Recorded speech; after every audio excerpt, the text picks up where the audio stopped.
So hello dear बच्चा लोग, चलिए स्टार्ट करते हैं पियरका वाले पन्ना का जिला भदोहिया वाला 12th मैथमेटिक का जो पेपर अभी हुआ है उसी का सैल्यूशन देखते हैं। तो चलिए देखते हैं, स्टार्ट करते हैं। और अब आपको डेफिनेटली लास्ट तक पता चल जाएगा कि पेपर का पैटर्न और पेपर कितना इजी और कितना मॉडरेट लेवल में था, सारी बातें आपको क्लियर हो जाएंगी।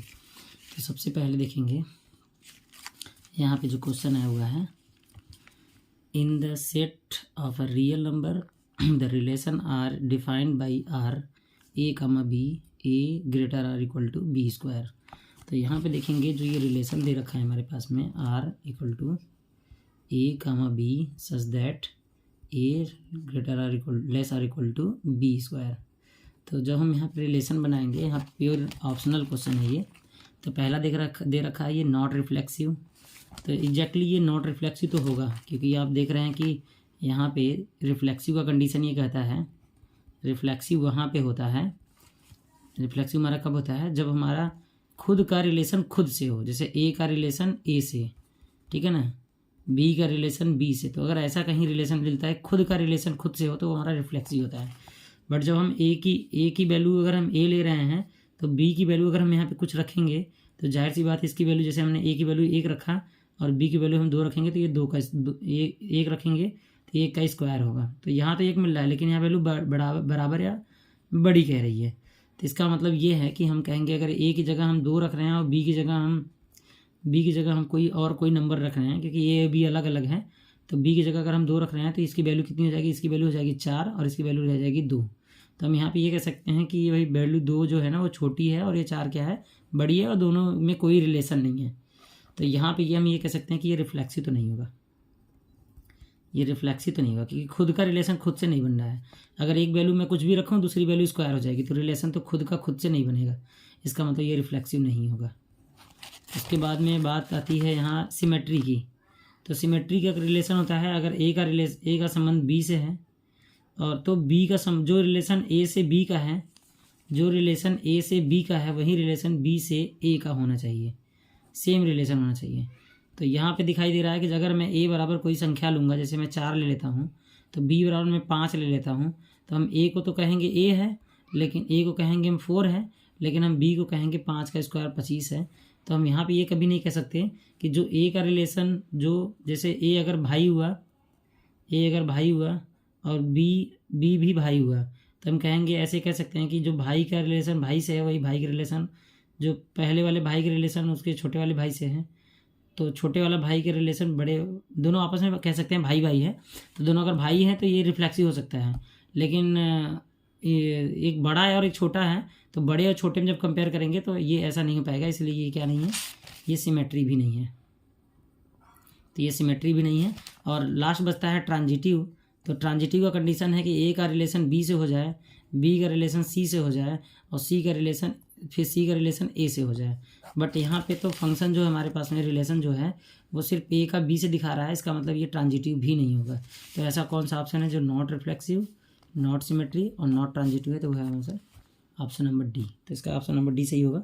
चलिए देख लेते हैं यहाँ ए और बी में कौन फंक्शन कितना नंबर देता है। तो हमें यहाँ पे दिया है ए बराबर हमारे पास ए 1 2 और 3 दे रखा है।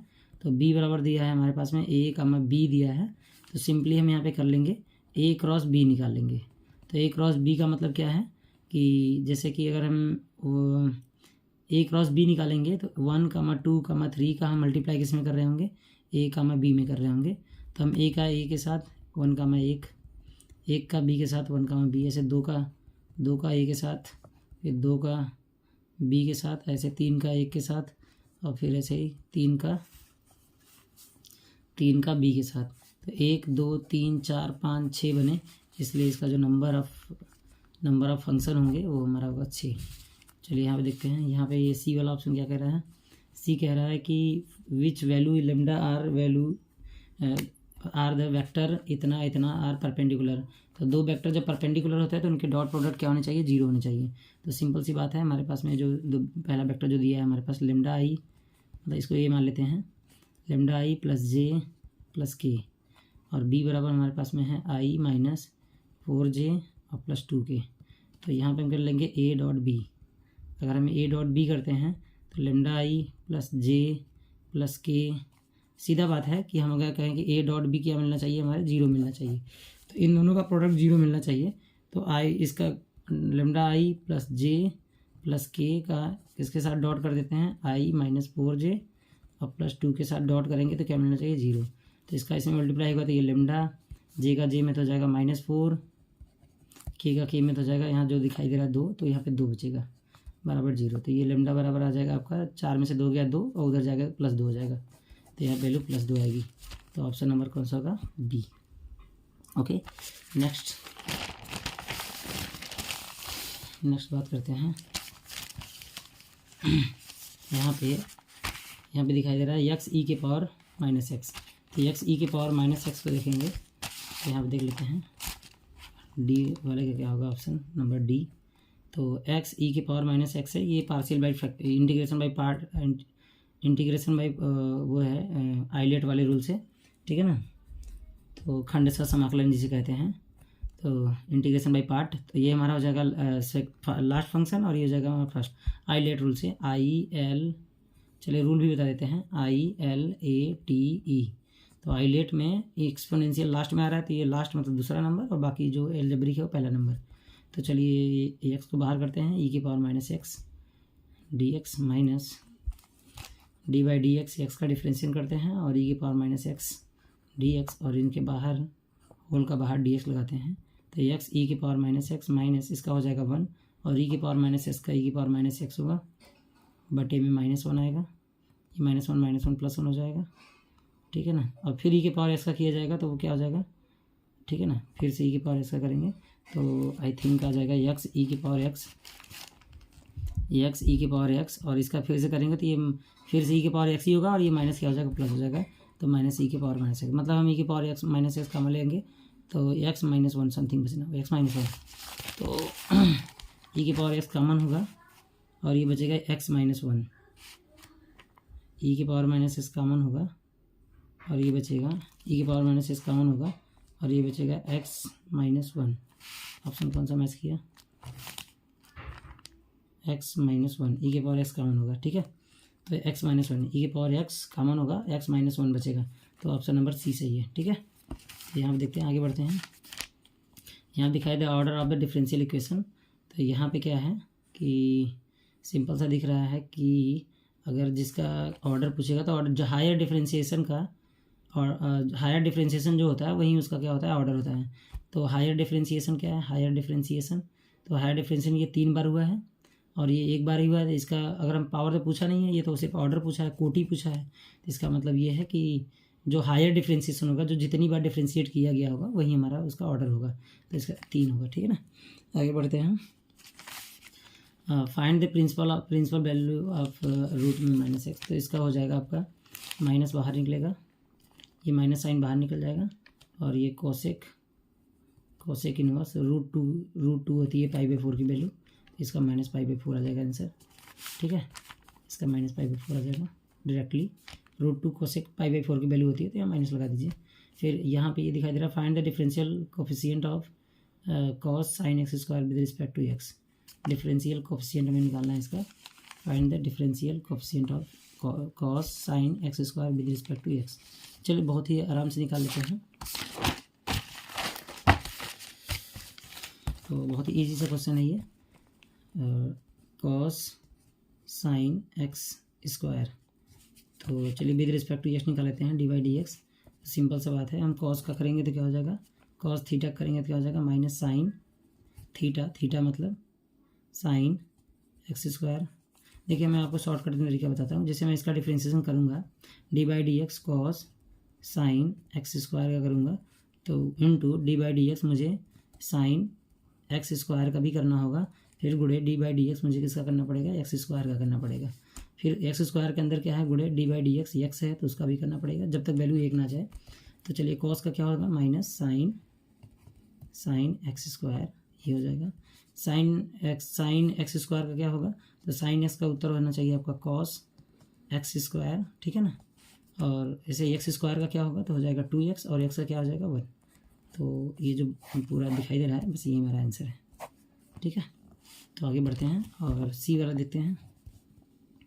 D y by d x बराबर -4x y²। तो यहाँ पे क्या कर लेते हैं, d y by d x -4, इसका सॉल्व करना है, भाई डायरेक्टली सॉल्व करना है। तो हम यहाँ पे दिख रहे हैं कि एक्स वाला पार्ट एक्स वाले के पास में और वाई वाला पार्ट वाई वाले के पास में कर लेते हैं। तो ये हो जाएगा डी वाई बटे y², और एक्स को उधर भेज देते हैं तो -4x, और यहाँ पे डी एक्स। यहाँ कर लेंगे इंटीग्रेशन बोथ साइड,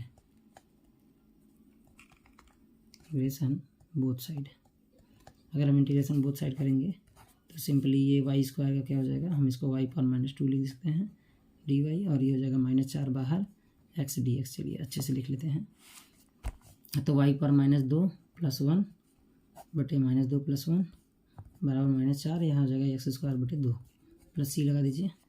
यहाँ हम लिख सकते हैं y, ये कितना हो जाएगा -1, और ये भी -1, तो -1 बटा y, घटाएंगे 2 में से तो एक आएगा, तो y पर -1 का मतलब 1/y, और ये 2 में से एक जाएगा तो -1 माइनस हम बाहर कर दिए, तो -4x² बटे 2 प्लस c लगा रह सकते हैं। ठीक है ना, माइनस से दोनों तरफ मल्टीप्लाई करेंगे तो 1/y = 4, ये 2 दूना 4 काट दीजिए, तो 2x² प्लस c। ठीक है ना, यहीं पे छोड़ दीजिए, आंसर है ये। अब हमें क्या करना है यहाँ पे, तो यहाँ पे एक क्वेश्चन दे रखा है, बहुत ही प्यारा सा दिखाई दे रहा है। यहाँ पे बोल रखा है कि integration log x with respect to x। तो हमें यहाँ इंटीग्रेट करना है, बहुत ही छोटा सा क्वेश्चन है, तो इंटीग्रेट करना है। इसको लोग समझ नहीं पाए होंगे कि ये क्या है, तो इंटीग्रेशन के लिए बोला है, बट इसमें क्या करना था, बस इंटीग्रेशन log x का क्या कर देना है, हमें इंटीग्रेशन करना है। तो log x का इंटीग्रेशन करेंगे, बट यहाँ और कोई फंक्शन दिखाई नहीं दे रहा है, इसलिए आप यहाँ 1 मान लीजिए और इंटीग्रेशन बाई पार्ट लगा दीजिए। तो यहाँ आइलेट रूल से ILATE, तो आइलेट रूल से लॉगरिथमिक फंक्शन पहले आया है, और ये बात तो इसका, चलिए जिसका इंटीग्रेशन पहले हो पाए तो इसको दूसरा नंबर देते हैं और उसको पहला नंबर देते हैं। यहाँ पे डी लगाएंगे और ये हो जाएगा। चलिए दूसरे नंबर करते हैं, पहले को बाहर निकालते हैं according to formula.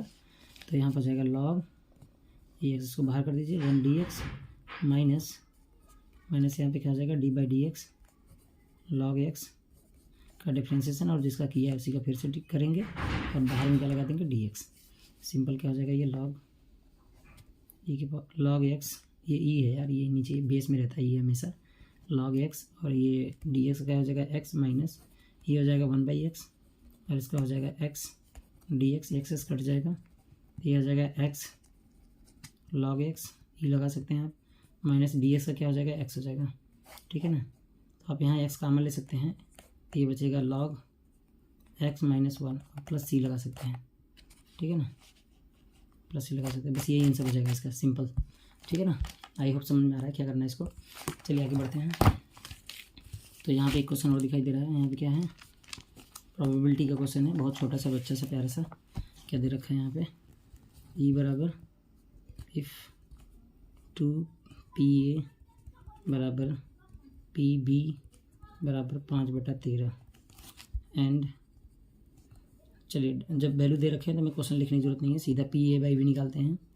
A/B, PA/B बराबर होता है PA common B upon PB। ठीक है, तो बस वैल्यू रखेंगे यहाँ पे। तो यहाँ पे PA दे रखा है कितना, PA बराबर, PA जो है ना वो PB के बराबर है, बट 2 टाइम।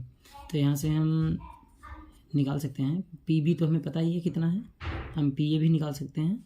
और हमें फाइंड क्या करना है, अच्छा ये भी दे रखा है, ये वैल्यू दे रखी है, कितना दे रखी है 3/10।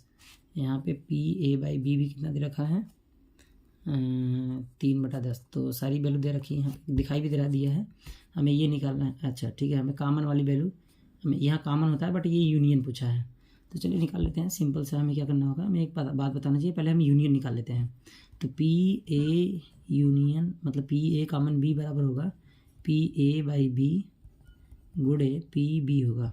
तो PA/B कितना हमारे पास है, PA/B 3 कितना है 3/10 है, 3/10 लिख देते हैं, 10 है। ठीक है ना, 3/10 है। और PB कितना है, PB हमारे पास में है 5/13, 5/13।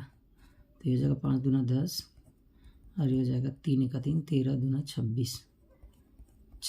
ठीक है ना, 13 दूना 26।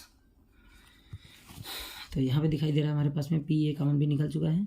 तो ए यूनियन बी बराबर होता है हमारे पास में P A plus P B minus of P A common B, ये फॉर्मूला होता है। तो इसमें हम यहीं में रखेंगे और हमारा आंसर मिल जाएगा। तो पी ए यूनियन पूछा था, यूनियन बी पी ए मैं यहाँ पे दे रखा है कि पी ए बराबर है, पी ए बराबर जो हमारा है वो 2 टाइम है, ठीक है ना। तो हम यहाँ पे पी ए बराबर निकालेंगे तो 13 दूना कितना हो जाएगा 26। यहाँ पे देख लीजिए 2 पी ए बराबर कितना दे रखा है, 2 पी ए बराबर हमारे पास में दे रखा है 5/13। तो एक बता दीजिए पी ए बराबर कितना होगा। तो पी ए बराबर 5/13 दूना 26 ही ना होगा। तो यहाँ पी ए बराबर 13 दूना 26 हो गया। तो जहाँ पी ए वहाँ क्या रख देंगे सीधा 5/26, 5/26 और पी बी हमारे पास अभी भी निकाला है 3/26 और minus P A common B, अभी हम पी ए कामन बी 13/26 है और पी बी कितना था 5/13 था, सॉरी पी बी कितना दिया था 5/13 और पी ए कामन बी भी निकाला 3/26, ठीक है ना। तो 5/26 और 3/26 घट जाएगा, कितना जाएगा 2/26 और प्लस 5/13। इसमें 2 से ऊपर नीचे मल्टीप्लाई कर दीजिए, ये कितना हो जाएगा 2/26 और प्लस 5 दूना 10, 10/26 और ये हो जाएगा 10 2 12/26, ठीक है ना। 6 दूना 12, 13 दूना 26। तो पी ए यूनियन बी बराबर आ जाएगा हमारा 6/13, ठीक है ना। ये आंसर रहेगा, ठीक है, बिल्कुल आराम से ये हमारा आंसर हो जाएगा कट करने के बाद में। नेक्स्ट देखते हैं, नेक्स्ट क्या है हमारे पास में। वो सिंपल सा है, दिखाई दे रहा है यहाँ पे और बहुत ही प्यारा सा छोटा सा बच्चा सा नन्ना सा मुन्ना सा 2 नंबर का। ए बराबर कितना दे रखा है, कितना दिया है -1 2 3 4 -2 5, ठीक है ना। और बी भी दिया है हमारे पास में, तो चलिए बी भी दे रखा है तो बी दिखाई दे रहा है बी कहाँ है, बी दिखाई दे रहा है। तो डायरेक्ट इनका मल्टीप्लाई कर देते हैं। तो चलिए देखते हैं, चलिए बी भी लिख देते हैं, फिर इसको मल्टीप्लाई करते हैं। 2 6 5 1 7 3, चलिए मल्टीप्लाई करते हैं। तो ए की वैल्यू ए और मुझे बी निकालना है, ठीक है ना, ए और बी निकालना है। तो ए गुणे बी जो होगा हमारा वो होगा, पहले ए की वैल्यू लिख लेते हैं, ए -1 2 3 4 -2 5। ये कितने क्रॉस का है, तो ये है आपका 1 2 क्रॉस 3 का है, 2 क्रॉस 3 का, ठीक है ना। और बी कितना है हमारे पास में 2 6 5 1 7 3। चलिए मल्टीप्लाई करते हैं। तो ऐसे जाना है, हमें ऐसे उतरना है। तो सिंपल से हमें क्या करना होगा, चलिए चलते हैं। -2 और ठीक है, ऐसे चलना है, ऐसे उतरना है। -2 और कितना हो जाएगा 6 दूना 12 प्लस 12 और ये कितना हो जाएगा 5 3 15 प्लस 15। एक लाइन कंप्लीट। आगे बढ़ते हैं। 1 7 दूना 14 3 त्रिका 9, ठीक है, ये भी कंप्लीट। चलिए इसका 4 दूना 8, बीच वाले से 6 दूना 12 -12 5 बचे 25। चलिए आगे वाले में चलते हैं। 4 1 4 -7 दूना 14 5 3 15। बस अब इसको जोड़ दीजिए। चलिए जोड़ देते हैं। 12 में से 2 गया 10 10 और 15 25, ठीक है 25, ठीक है ना। आगे बढ़ते हैं। तो 14 में से 1 गया 13 और 13 9 9 3 12 22, 13 9 22, ठीक है ना 22। देख लो भाई 13 9 22 ही होगा ना, 9 3 12 के 2 1 1 2 13 9 22, ठीक है ना। अब यहाँ पे क्या हो जाएगा 25 में से 12 गया, हमारा बचा 13, तो 13 और 8 कितना हो जाएगा 21, 13 और 8 21, ठीक है। और ठीक है आगे बढ़ते हैं। और ये 14 में 4 गया 10 और 10 और 15 25। कंप्लीट हो गया पूरा, ठीक है ना। अब आगे बढ़ते हैं। आगे हमारा कौन सा क्वेश्चन है, ओह बहुत ही प्यारा सा ये भी है छोटा सा। तो इसमें क्या करना होगा, सिंपल सा। तो क्या बोल रखा है इसमें, f(x) बराबर क्या है, कंटिन्यूस है 1 पे। तो चलिए चेक करके देखते हैं। स्पेस ले लेते हैं, जगह ले लेते हैं और फिर बताते हैं आपको। कितना प्यारा सा क्वेश्चन है, छोटा सा बच्चा प्यारा से चलिए देखते हैं एफ एक्स बराबर x plus 5 if x less or equal to 1, x minus 5 if x greater or equal to 1। वह क्या बात है, यहाँ हम निकाल लेते हैं एल एच एल, फिर निकाल लेते हैं आर एच एल, फिर निकालेंगे एफ एक्स निकाल लेंगे हम यहाँ पे। तो यहाँ लिखेंगे एफ एक्स माइनस एच, हमें एक्स एक पे निकालना है, माइनस हल्का सा माइनस करेंगे, वैल्यू छोटी रखनी है, घटानी है, एक से कम करना है। तो एक से कम कहाँ है, अगर मैं यहाँ एक रखता हूँ, एक में कुछ घट रहा है तो वैल्यू क्या हो जाएगी, एक से कम हो जाएगी। तो ये फंक्शन किसको बता रहा है, एक से कम कहाँ है, हाँ एक से कम यहाँ पे है, ये एक्स प्लस 5, मतलब ये एक्स माइनस एच को एक्स जगह पे रखना पड़ेगा। तो एफ एक्स बराबर एक्स माइनस एच और प्लस 5 रख दिए। चलिए यहाँ पे एच टेंडिंग टू 0 चल रहा होगा लिमिट, और यहाँ पे लिमिट एक्स टेंडिंग टू 1 चल रहा होगा। तो चलिए हम यहाँ 1 रखते हैं, और यहाँ एक्स जगह पे 1 और एच की जगह 0 रखते हैं। तो 1 माइनस 0 प्लस 5, ठीक है ना, 1 माइनस 0 प्लस 5, यहाँ पे आ जाएगा कि 5 1 6। चलिए आर एच एल चेक कर लेते हैं। तो एफ एक्स बराबर अभी यहीं वैल्यू हमको प्लस में चेक करना होगा। चलिए देखते हैं, एक्स टेंडिंग टू यहाँ पे 1 प्लस में, यहाँ लिमिट एक्स टेंडिंग टू लेके 0 चलना है, ठीक है। चलिए हम यहाँ पे देखते हैं, अगर वैल्यू प्लस होगी तो वैल्यू 1 से ज़्यादा होगी, 1 से ज़्यादा कहाँ दिखाई दे रहा है, एक्स माइनस 5। तो एफ एक्स बराबर जहाँ एक्स है वहाँ एक्स प्लस 5 रखिए, एक्स, ठीक है ना, सॉरी हो गया, हाँ यहाँ पे था वैल्यू, जब इसको मुझे यहाँ पे रखना था क्योंकि ये वैल्यू कम हो रही थी, तो कम ये बता रहे थे, मुझे प्लस करना था, ये ठीक है प्लस ही था। यहाँ पे क्या है, एक्स प्लस एच को कहाँ रखना पड़ेगा, इसकी जगह पे, तो एक्स प्लस एच माइनस 5। अब जब हम यहाँ लिमिट एक्स 1 रखना है और यहाँ एच को 0 रखना है, तो सिंपल सी बात है, यहाँ जब हम 1 रख रहे होंगे तो यहाँ जब 1 और 0 साथ में रखेंगे तो यहाँ 1 हो जाएगा, 5 में से 1 जाएगा, कितना हो जाएगा, 4 हो जाएगा, -4। तो -4 हो गया। ओहो, तो इसका मतलब ये क्या है, डिसकंटिन्यूस। तो L H L is not equal to R H L. तो ये क्या है, फंक्शन इज डिसकंटिन्यूस, ठीक है ना, फंक्शन हमारा जो है वो डिसकंटिन्यूस है। चलिए आगे बढ़ते हैं, छोटा सा प्यारा सा क्वेश्चन सब कुछ दे रखे हैं, सी वाला देखते हैं, ठीक है ना। सी वाला क्वेश्चन क्या है हमारे पास में, तो इंटीग्रेशन में 1/√में ए स्क्वायर माइनस एक्स स्क्वायर हुआ, क्या बात है, छोटा सा प्यारा सा बच्चा सा क्वेश्चन है ये। अब यहाँ पे क्या करना पड़ेगा मुझे, एक्स बराबर क्या करना पड़ेगा, कुछ मान लेना होगा। चलिए एक्स बराबर कुछ वैल्यू मान लेते हैं। एक्स बराबर अगर हम 1 माइनस साइन स्क्वायर थीटा, वाह क्या बात है, अगर 1 माइनस साइन स्क्वायर थीटा लेते हैं, प्रूव करना है, एक्चुअली में ये फार्मूला है उसी से प्रूव करना है। तो एक्स बराबर अगर हम साइन स्क्वायर थीटा लेते हैं तो क्या हो जाएगा, एक्चुअल में 1 माइनस कॉस स्क्वायर थीटा, जो भी वैल्यू मानेंगे ए के साथ में मानेंगे। तो एक्स बराबर हो जाएगा ए, ठीक है, कॉस थीटा ही मान लेते हैं, कॉस थीटा। तो क्या हो जाएगा यहाँ पे, चलिए, और यहाँ पे हो जाएगा डी एक्स, और यहाँ पे हो जाएगा ए कॉस थीटा का क्या हो जाता है, कॉस थीटा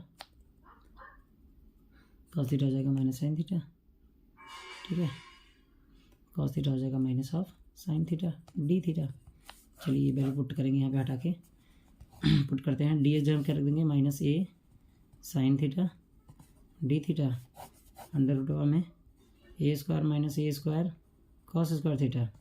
और यहाँ से हम देख रहे हैं कि ये हमारे पास में कॉमन हो रहा है ए, तो minus A sine theta D theta upon A बाहर निकल गया, √, में बचा है 1 माइनस कॉस स्क्वायर थीटा, ये हो जाएगा साइन स्क्वायर थीटा, रूट से बाहर निकल के साइन थीटा। तो एक्चुअल में हो जाएगा ये हमारे पास में, ठीक है, ए काट लेते हैं, यहाँ हो जाएगा साइन थीटा डी थीटा, और ये 1 माइनस कॉस स्क्वायर थीटा निकल के बाहर क्या हो जाएगा, 1 माइनस कॉस स्क्वायर थीटा हो जाएगा साइन स्क्वायर थीटा, रूट से बाहर निकल के हो जाएगा साइन थीटा।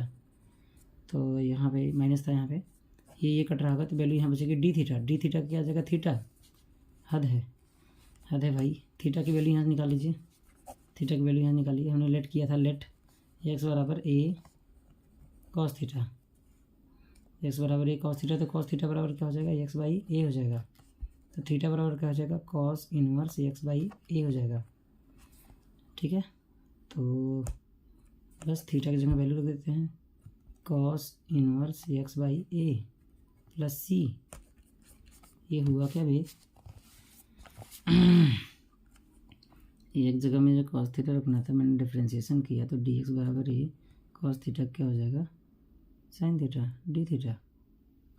यहाँ मैंने रख दिया, वैल्यू सभी सॉल्व किया, ए कट गया 1 माइनस डी थीटा को डी एक्स को मैंने D X A minus sine theta D theta रख दिया।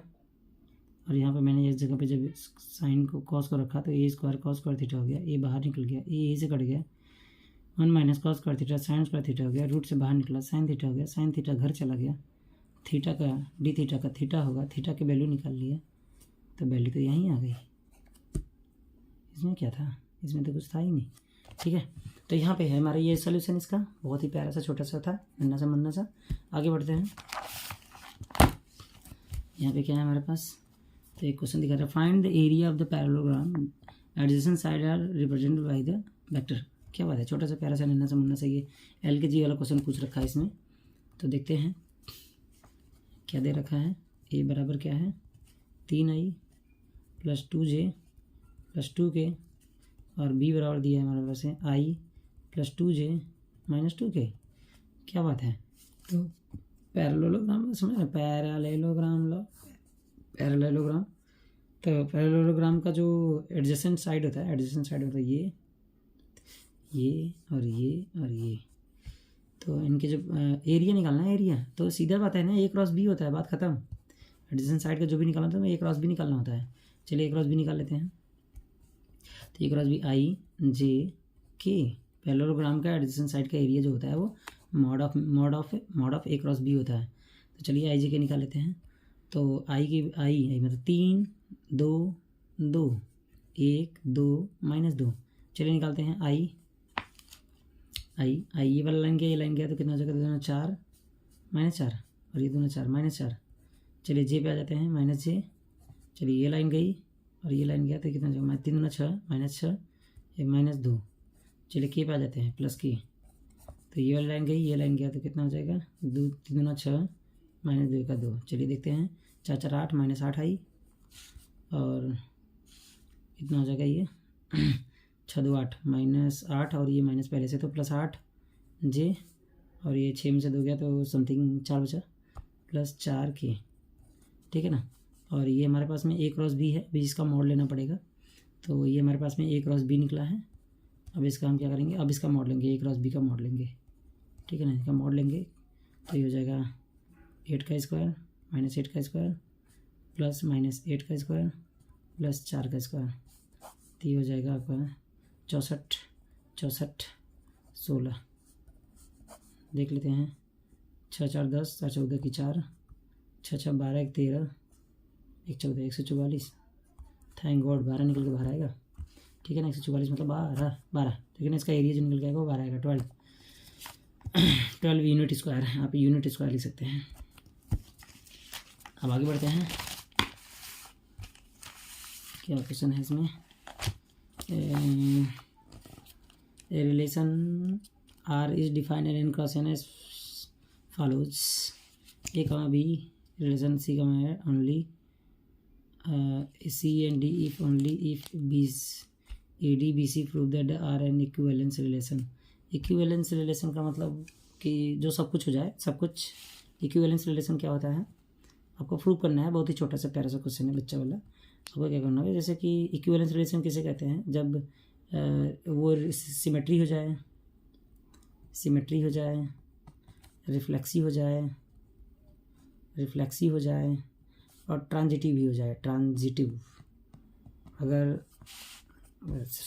सिमेट्री, रिफ्लेक्सिव और ट्रांजिटिव अगर वो तीनों हो जाते हैं तो उसको हम कहते हैं इक्विवेलेंस। ठीक है ना, उसको हम कौन सा रिलेशन बोलते हैं, वैलेंस रिलेशन। जैसे में शायद तुल्यता बोलते हैं, हिंदी में शायद तुल्यता संबंध कहते हैं। तो हमें इक्विवेलेंस हमें संबंध बोला जाएगा जिसमें सिमेट्री, रिफ्लेक्सिव, ट्रांजिटिव तीनों हो जाए। सिंपल सी बात है।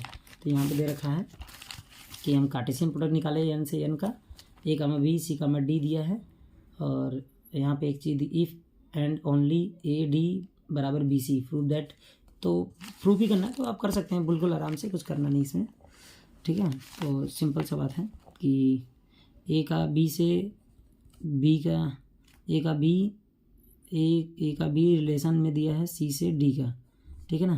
तो ए का संबंध ए से मिलेगा, फिर ए का संबंध बी से मिलेगा तो बी का संबंध ए से मिलेगा, ठीक है ना। तो ए का संबंध ए से मिलेगा तो ये हो जाएगा हमारा सिमेट्री, ए का संबंध बी से मिल जाएगा तो ये हो जाएगा रिफ्लेक्सिव, और ए का संबंध ए से, ए का संबंध बी से, बी का संबंध ए से, फिर ए का संबंध सी से, तो ये मेरा ट्रांजिटिव। तो आप इसमें ढूंढ लीजिएगा बिल्कुल आराम से, आप शॉर्टली कर लीजिएंगे और जब तुरंत इसको बता देंगे कि हमारा क्या है, ये इक्विवेलेंस रिलेशन है। आपको प्रूफ ही करना है इसको, ठीक है ना। तो आगे बढ़ते हैं। अब यहाँ पे कुछ ये नया क्वेश्चन चलते हैं। यहाँ पे दे रखा है, सी वाला क्या दे रखा है, solve the differential equation,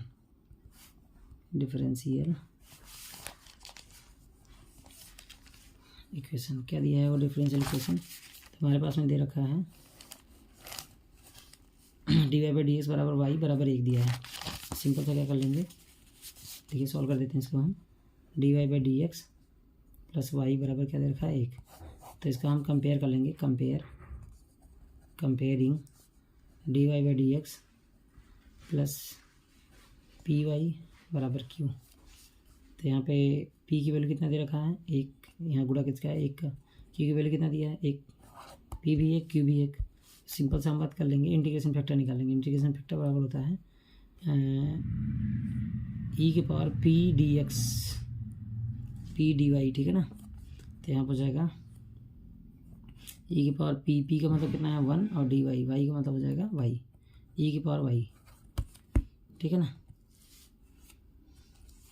dy/dx px plus, हाँ ठीक है।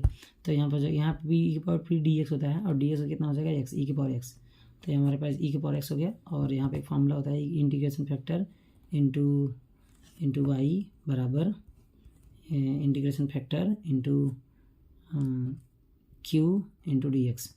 इसमें रख देंगे, हमारा आंसर आ जाएगा सिंपल सा। तो चलिए रख देते हैं। इंटीग्रेशन फैक्टर की वैल्यू कितनी आएगी हमारे पास में, e की पावर x y बराबर इंटीग्रेशन फैक्टर कितना है e की पावर x इंटू q की वैल्यू कितनी है 1 इंटू dx। तो e की power x into y, e की पावर x का इंटीग्रेशन क्या होगा, e की पावर x ही होगा, तो e की पावर x और प्लस c, ठीक है ना। e की पावर x से आप भाग दे सकते हैं, वरना आप यहीं पे छोड़ सकते हैं, ठीक है ना। तो हो गया इसका आंसर। आगे बढ़ते हैं। चलिए, ए डाइस इज थ्रोन, यहाँ पे दिया डी वाला क्वेश्चन को देखिए ध्यान से। तो यहाँ क्या बोल रखा है, बहुत ही छोटा सा प्यारा सा बच्चा से नन्ना से क्वेश्चन है ये। तो यहाँ पे क्या बोला है, ए डाइस क्या दिया, ए डाई थ्रोन 1, एक जो पासा है उसको कितनी बार फेंका जा रहा है, एक बार फेंका जा रहा है, ठीक है ना। Represent the event, represents the, फेंका जा रहा है तो E represents the event number obtained on the die is a multiple of 3। तो जो ई वाला वैल्यू आ रहा है फेंकने पे, वो मल्टीपल कितने का है, 3 का है। तो 3 का मल्टीपल मतलब 3 का मच्छा, अरे भाई एक बार फेंका गया है डाइस, तो डाइस का जो सैंपल स्पेस होगा वो हमारा 1 2 3 4 5 6 से ज़्यादा तो होगा नहीं। तो हम सिंपल सी बात कर लेंगे कि जो ई का जो घटना हो रही है, जो ई का इवेंट हो रहा है वो 3 का मल्टीपल है, तो 3 आएगा और 6 आएगा। नेक्स्ट कह रहा है and F represent the event the number obtained on the die event. लेकिन जो एफ आ रहा है वो क्या आ रहा है, वो इवन नंबर है। तो इवन नंबर में 2 आ सकता है, 4 आ सकता है, 6 आ सकता है, ठीक है ना। कितने में से, 6 में से। तो ये कह रहा है कि बताइए कि E and F R independent, क्या ये इंडिपेंडेंट है। तो चलिए देख लेते हैं। इंडिपेंडेंट का जो फार्मूला होता है पी ई बाई एफ, चलिए बना लेते हैं formula, P A common F बटे पी एफ। तो यहाँ पे क्या करेंगे, ये पी ए कामन एफ निकालना है मुझे। तो पी ए कामन एफ बराबर होगा P E I F into P F. तो इसको हम ले सकते हैं, चलिए इसको ले सकते हैं पी ई और इसको ले सकते हैं पी एफ। तो मल्टीप्लिकेशन थ्योरम या जो हम इंडिपेंडेंट इवेंट होता है यही होता है कुछ। अगर ये दोनों आपस में बराबर आ गए, इधर एल एच एस और आर एच एस की वैल्यू बराबर आ गई, तो ये जो एल एच एस और आर एच एस की वैल्यू जो बराबर आ जाएगी तो हमारा क्या हो जाएगा, ये इंडिपेंडेंट इवेंट हो जाएगा। तो चलिए देखते हैं पी ए कामन एफ। तो कामन कितने हैं इसमें से, कामन 1 है इसमें कामन कितना है, 1 है। कितने में से, 6 में से। तो LHS हमारा कितना है, 1/6। चलिए RHS देख लेते हैं। RHS हमारा PE का मतलब 2 एलिमेंट हैं, 2 एलिमेंट आए हुए हैं, 2 कितने में से, 6 में से। और PF कितना है, तो 3 आए हुए हैं, कितने में से, 6 में से। तो 3 दूना 6, 1 6 कट गया, तो 1/6 बराबर 1/6। Yes yes yes yes, this is independent event. ठीक है, आराम से हो जाएगा। आगे बढ़ते हैं। तो यहाँ पे देख लेते हैं मस्त सा, क्या दे रखा है, डिटरमिनेंट का क्वेश्चन। ये तो आउट ऑफ सिलेबस था बट फिर भी दे रखा है ये क्वेश्चन। चलिए ये भी कर लेते हैं अच्छे से। क्या दे रखा है यहाँ पे, तो ये दे रखा है x, y, z। क्या देखा है, x square, y square, z square, x cube, y cube +1 ये z क्यूब +1 याद है बराबर क्या दे रखा है, ये 0 शो करना है हमें। क्या शो करना है, x y z बराबर -1 शो करना है, यही शो करना है। ठीक है ना। चलिए देखते हैं। तो हम इसको कुछ ऐसे लिख सकते हैं, हम प्रॉपर्टी लगा लेते हैं। तो प्रॉपर्टी क्या है, x y z और x square y square z square, इसको मैं ऐसे लिख सकता हूँ x cube y cube z cube plus x y z x square y। Property number 5, prop number 5 का इस्तेमाल कर रहा हूँ मैं, z क्यूब और स्क्वायर और यहाँ पे 1 1 1। ठीक है। तो चलिए चेक कर लेते हैं क्या निकल के आएगा यहाँ पे। अगर हम यहाँ पे वैल्यू को x में से y घटाते हुए लिखे, x में से y को घटाएंगे हम,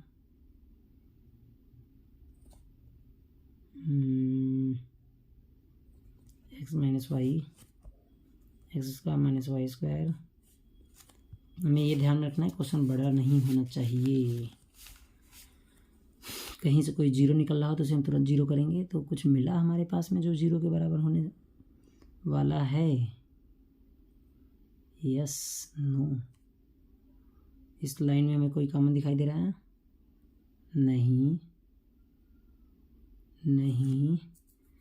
कह दूं तुझे या चुप रहूं, दिल में मेरे आज क्या है, जो बोलो तो जानो बुरो तुमको।